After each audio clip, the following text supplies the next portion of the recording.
Hi friends, today's episode is sponsored by Covenant Eyes. Covenant Eyes is the industry leader in online accountability software. I've used Covenant Eyes personally for well over a decade, and we also use their service in our ministry. Through our partnership with Covenant Eyes, you can try out their services for free for 30 days when you enroll at covenanteyes.com and use our promo code BEBROKEN. That's covenanteyes.com and promo code BEBROKEN. The link is also in today's show notes. So sign up today for Covenant Eyes and discover the freedom that comes with online accountability.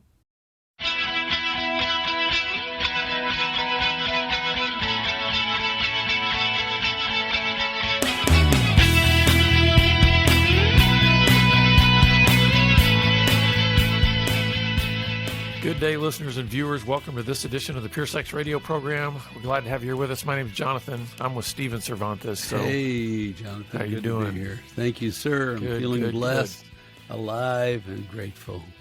Yeah. So, folks, we are, when you see this program or hear this program, we're going to be about halfway through 2021. And so, we want to let you know that we are a listener-supported program. And sometimes in the summer months, it's a little leaner in terms of giving and support. And so if you've got, a few extra bucks that you'd like to throw our way because you are benefiting from what we're doing, we'd be grateful. It really helps us to continue to expand the reach of our programs, to be able to respond to every single person that contacts us. One of our core values here is that we're personal in our communication. So we really do connect with every single person that contacts us because we want to help them along their journey. So you can go to puresexradio.com and click on the donate link if you'd like to support us. So, Stephen. Yes, sir. Open or closed? Open or closed? I've been playing with this idea. Are you open or are you closed? And what do you mean by that? How would people see you, as an open emotional person or a closed emotional person? A growing and learning and open emotional person, or a fixed, set, closed, hunker down emotional person? Can it depend on what time of day they catch me?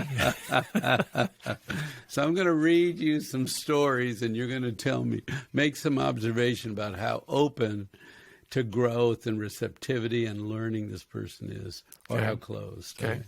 Person number one. I'm talking to this nurse, and I tell her I'm doing a survey. And the question is this: how come we don't know ourselves better? How come deep emotional talking is so difficult? And this nurse just lights up and beams, and she says, I taught my boyfriend how to do it. We've been dating for a while, and I've been training him for the last several months. And he says he's starting to like it. Then he made the statement to me. He said, I never learned to use emotional language when I was growing up. Mm-hmm. Now, this is about the boyfriend. This is about a conversation of open and closedness and a little survey that was being done by me to a nurse. And I thought, is the boyfriend open or closed in this story? What if I could say he's opening? Oh, that's good. Because it sounds like prior to that, he most likely was more closed because he didn't have the language. Language is huge in terms of being able to know whether or not we're connecting on a, and what I mean by language is, don't you think there's sort of like layers of what language can describe? In other words, the top layer is we're just going to be functional. Right. Like there's things to be done, there's work to get done, there's dishes to be cleaned, there's the dog to be, and all of us can talk.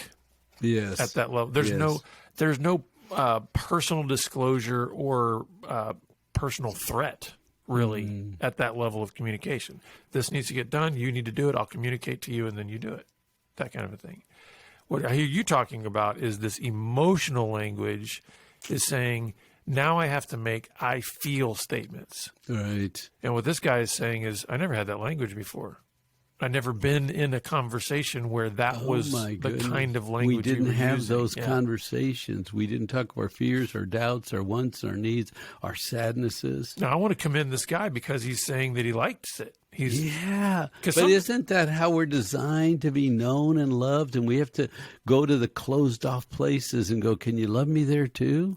But I think, I agree, yes. But I think sometimes the reason that some people are closed is because they maybe dipped their toe in that water at some point. Absolutely. And they got hammered. Yeah. They got rejected. They got, too painful, scolded or whatever.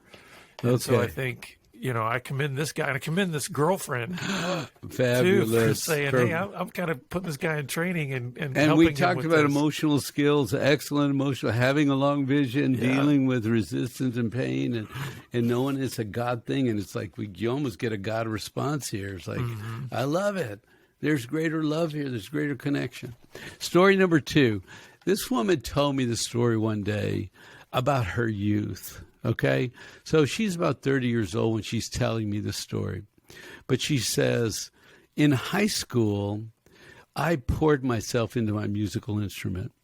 And when I was in 7th grade, I beat out the high school seniors. They hated me because I practiced day and night in the summer. And a 7th grader could beat a 12th grader. So she said, I eventually became leader of the band. And we would take these band trips, and we'd go to small towns and football games and travel. But I sat on the front of the bus while everybody else was behind me laughing and talking, cutting up and messing around. I sat alone, and I read a book. And then I started paying attention to my family. And she said, when I was growing up, my mom and I were at odds all the time. My father didn't talk. My mother and I argued. And my goal was to get to my bedroom so I could read a book. So my mother said, get in here and help me in the kitchen. So I'd splash water around. I'd drop something. I'd make a mess. And my mother would send me to my room so I could be alone and read my books. That was my training. So there's several pieces to this, but how well do you think she's going to be at being open to deep dialogue? Oh, yeah, no, she's totally closed. And she came from, sounds like a closed system, too, where it was like the value was more on kind of appearances and things being orderly. Because, like, hey, if you're going to drop something and immediately be dismissed because it's like, no, I don't want you around here to help with dishes or whatever. You're going to be like that.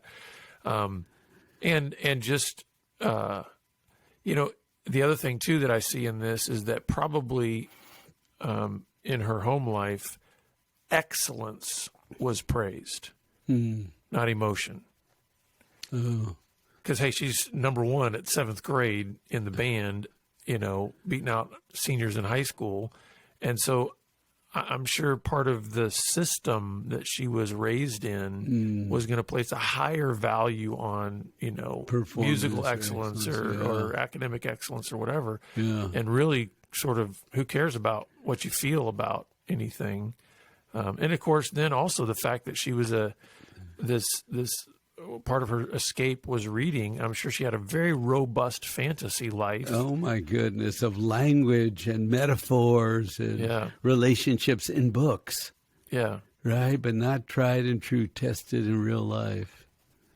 So story number 3, I'm listening to this senior adult male talk, and he's a retired school counselor. And he tells this story about being in college and working on his master's to get his counseling degree.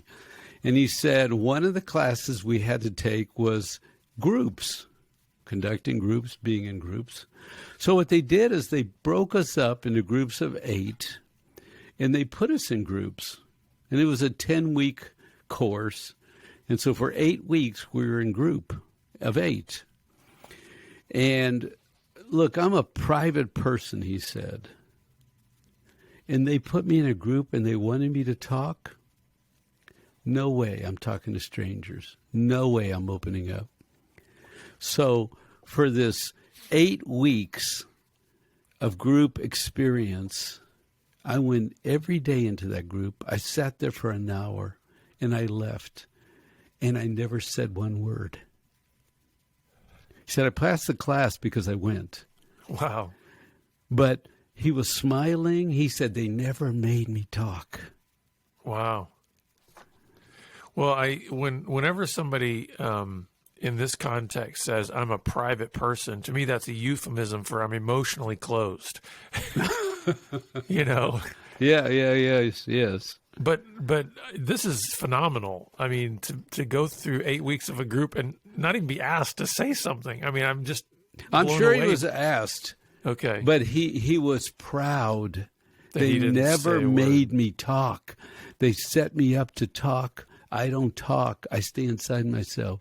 They didn't crack me open. That was the attitude that came across. I won. I beat them. Oh, wow. And I thought to myself, how's that? Yeah. You missed it, you know? Yeah.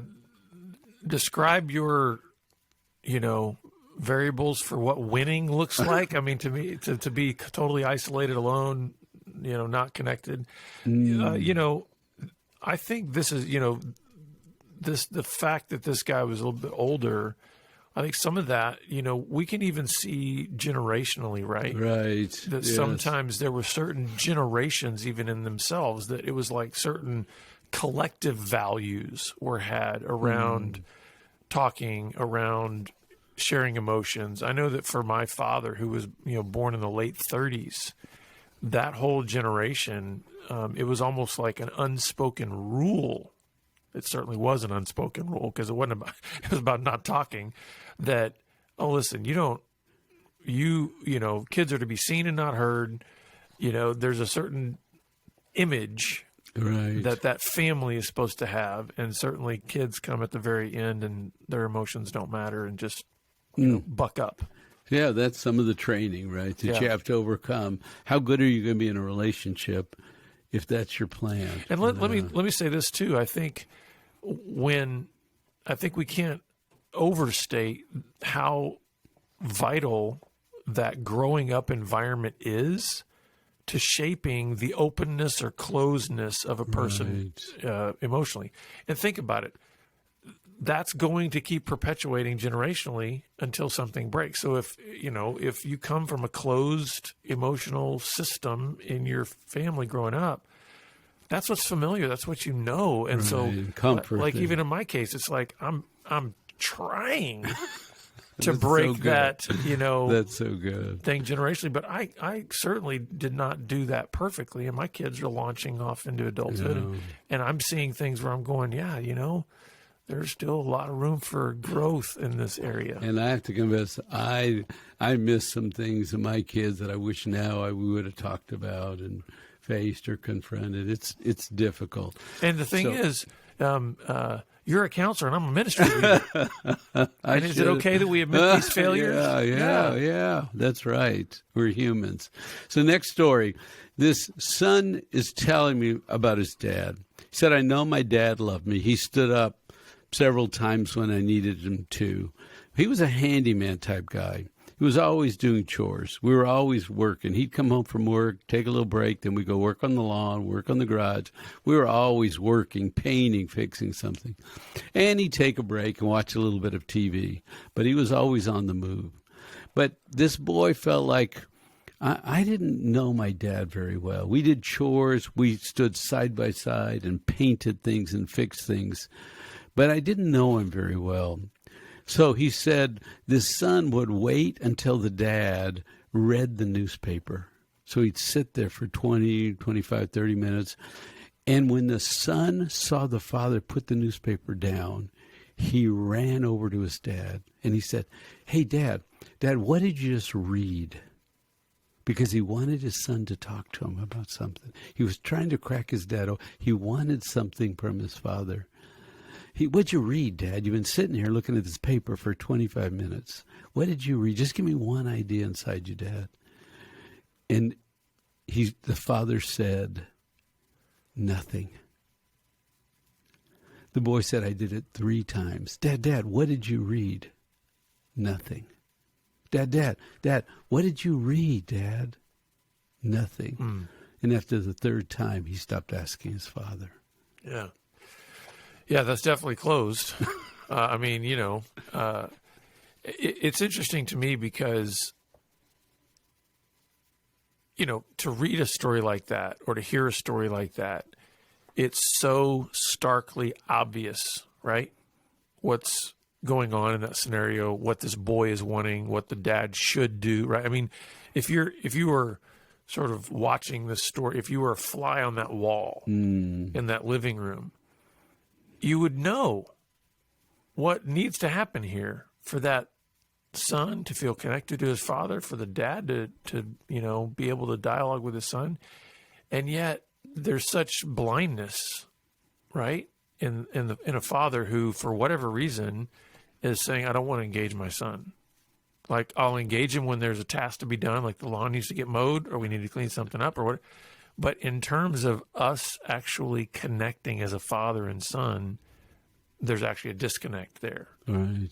And sadly, I don't think this is terribly uncommon in a lot of father-son relationships. And some of this, I think, is again, due to whatever that training was for that dad growing up.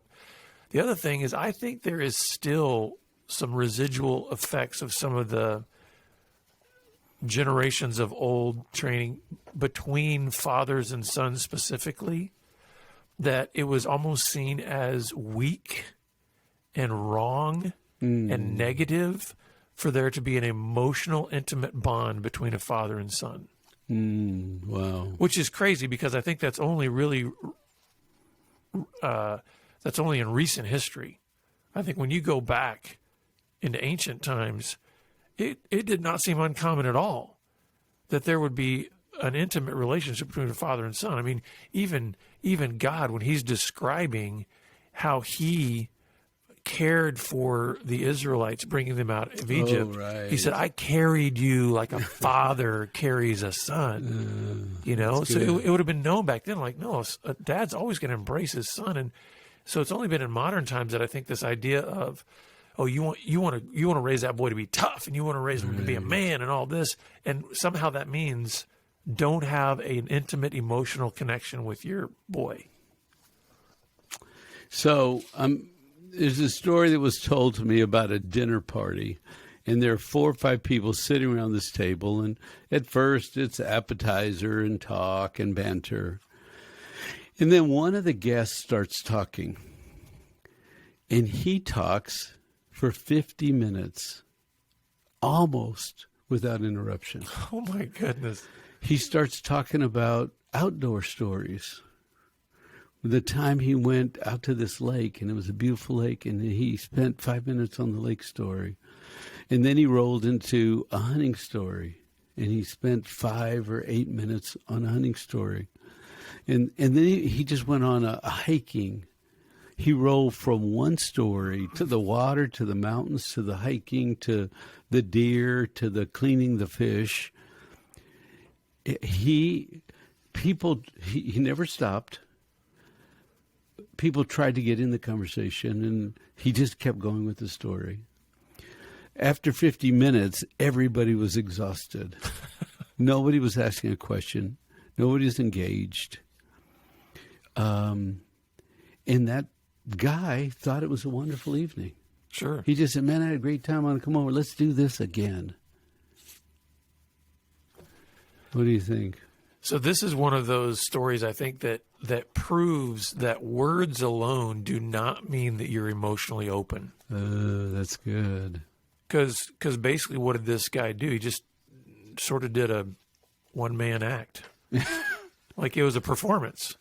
Right. In a sense, I mean, what I mean is somebody can tell stories for an hour. And entertain you. And you don't know them. No, that's exactly my point. That's beautiful. They entertained you. They made you laugh. They talked about these things and people and places. And it's like, okay, you've given me a lot of information and I don't know a thing about you. Like, okay, so you've gone to Italy or you've gone here and you've gone there and you've done this and you've done that and you've fished and you've hunted and you told me how big that buck was that you shot and all that. Right. And at the end of all of that, you're scratching your head going, but who are you? Like, you're a character in all of these stories that you're telling me about, but that character, you haven't developed the character. I don't know who the character is. I don't know who you are. Or humanity and real life about ups and downs. And now, here's one of the things that I'm curious about, because I've known some people like this, that they're great storytellers, and I've never known them. Usually, at least in my experience, these people are completely blind to the reality that they are unknown by others. Yeah, they don't even know. That's an excellent point. How do we help someone to try to be more open emotionally when they're completely blind? They may be really talkative, really kind of life of the party, all this, but they don't see that they're still actually closed off emotionally. You do a podcast just like this, and then you make the comment you just made, because there are people out there going, oh my goodness, this is why every time I go to Harry's house, I come home exhausted and I didn't learn anything. Harry talked, or Sally, right? I mean, we're telling these stories so people can use them as like templates. Where are the people around you? Who's open, who's growing, and who's closed, and who wants, who's hungry? Who's receptive? Who wants to go on a growth journey with you versus you don't even know that you don't know? Well, so here's one of the things that came out in this story. It said that no one asked him a question. So would that be a place to start? Maybe not at the dinner party, but be able to, But I think you're afraid to ask anything because they take off again. That's true, yeah. Right? If they knew the rhythm, you talk. The rhythm of talking is I talk. Then you say something that's in sync with me, or you don't. But can you interject questions? Like, for instance, okay, this guy, had this amazing hunting experience, and he killed this, 15-point buck or whatever. Yeah. And can you interject, say, what did that feel like? I mean, is any of that valuable to trying to at least... Okay, well, let's think about this. Am I in charge of you? No. Am I a mirror that has to make you see you? Right? Because I say, God, do you hear this child of yours? Could you do something here? This is exhausting, right? Because remember, my rule is I help people who ask me to help them. If you're perfectly happy and content in your ignorance, why am I going to mess that up? Stay that way and die. You're on a mission with your God, right? And it makes my life a lot easier. If I got to fix people when they don't even know they're broken, I have to teach them they're broken, they're going to be mad at me. And then I got to show them how they're broken, they're going to be mad at me. And they're going to, right, at some point. So if you ask me, I'll go. So it's very unlikely that we even have any listeners who are this guy. No, that's a beautiful observation. Everybody listening is hungry. Yeah. Because nobody's going to probably pop onto this podcast who says, hey, I've got all the answers and I've got a story to tell you. That's right. I'm never going to shut up. That's right. No, that's right. Because they want to learn about themselves and about what's going on. Why do you create discomfort in me? But I like that this may also be instructive for those people when they're in the space with somebody like this and say, okay, where do my boundaries come in here in terms of not getting sucked into the exhaustion? And how do I interact? And what's the best way to do it? How can I be gentle and loving but not get swept away into their closeness? Because some people get mad when you challenge them and you ask them for things. Like, we're having a dinner party. The host, it's their house. They rule. If you want the stories for 50 minutes, fine. I'm probably not coming to too many where I have to endure the pain and suffering. I'll stay and make an excuse and leave after 20 minutes, or I'll do something. I don't have to be abused here. And obviously, this conversation, these stories, we're hoping that the folks in our audience want to move towards being more open emotionally, and some of these closed stories might help them see where either in themselves they've been more closed. Maybe some of the history that they've grown up in has been more closed, and so they maybe want to change those patterns. Right, and that's the point. Open people are healthy, honest. We love those people. They're magnets. Open, healthy people. Anybody will come to you and talk to you about anything and feel very safe. That's not the problem. It's Yeah. being in a relationship with a closed person and the damage it does and the limitation it does and the smallness and the repetitive, and we're stuck and we're not growing and I'm lonely. I mean, that's what we're because I think you ask a very valid question. What do I do? Mm-hmm. Well, you talk to Abba and say, God, this person's so closed up. You better make me even stronger. And you better equip me to go into the fire and get burned some and come back out because they're worth saving. Mm-hmm. Right? And so, yeah, there is a position there, I think. And I think also one of the things, too, it does make a difference what kind of relationship you are in with these closed people. There's a difference between being in a marriage with a closed person and having to wrestle and struggle through that and commit to the enduring nature of dealing with that. Yeah. It's another thing to say, hey, I've got a neighbor who invites us over to dinner parties and he won't shut up. I don't have to be in the same kind of relationship. I don't go very often, but I'll go be social. Yeah. Then I'll get him go to the bathroom, wash my hands a few times, check my phone, or go get a drink of water. I mean, you can be an adult in this situation. So I hear this story. This woman says, I knew my dad loved me. I was a teenage girl. He and Mom had conflict. They didn't talk much. Mom always opened up to me, but Dad never did. He was there. He was a provider. He was a protector. But it was difficult for me as a young girl to connect with my father. So one day I took a risk. At supper, we're all sitting around the table, and there's 6 people in the family. And the girl, this teenage daughter, sort of tears up and says, Dad, she feels like it's a safe place because everybody's there. I'm not doing this alone. Mom's there, brothers and sisters are there. She says, Dad, I want to know you. I don't know you, Dad. I want to know you. I want to talk to you. I want you to tell me about yourself. And she was trying to get her dad to open up some. I want to know what you think, Dad, and what you struggle with. You're kind of a mystery to me. The dad keeps his head down. He keeps eating. His daughter's crying now. Everybody else is silent. Then there's a long pause when she stops. And he raises his head and he says, if you don't know me now, you never will. Then he goes back to finishing his meal. Everybody sits there quietly and then leaves at the earliest convenient moment. Oh, wow.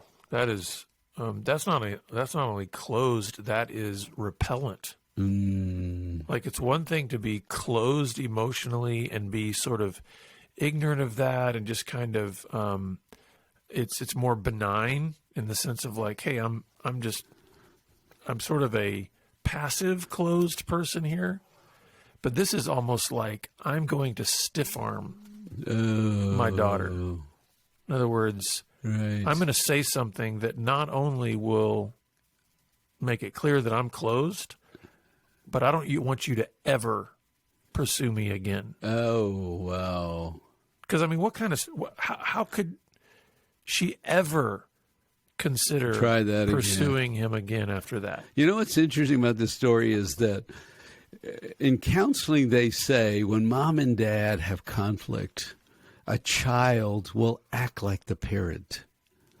Yeah. And it's almost like this daughter is saying what the mother wants to say. I want to know you. Open up. Yeah. Right? And so the daughter can step in. It's too painful for the wife. They've had enough conflict and whatever, right? They have routine and it never works. So now the daughter's going to step in and invite the dad to open up. Yeah. So this was just an attempt. Now, let me see one other thing. When you say the dad stiff-armed, remember, we're driven by fear. Yeah. So the father had to push the daughter away, probably like he pushed his wife away, like he probably pushes everybody away. Because if this is you think you're supposed to be closed, and closed is survival, and closed is the only way to live, and you don't have language, and you don't understand the beauty of the connection, you live in survival mode. Yeah. So many close people are just living survival. Yeah. Wow. Well, these stories, hopefully, listeners, this has helped you kind of get some bearings, maybe even some of your own relationships. Maybe it's even exposed some things in yourself where you're needing further work on becoming more open emotionally so that you can have better connections in your relationships. Maybe it's also giving you some insights on some other people in your life of how can I maybe navigate a relationship with somebody who is more closed.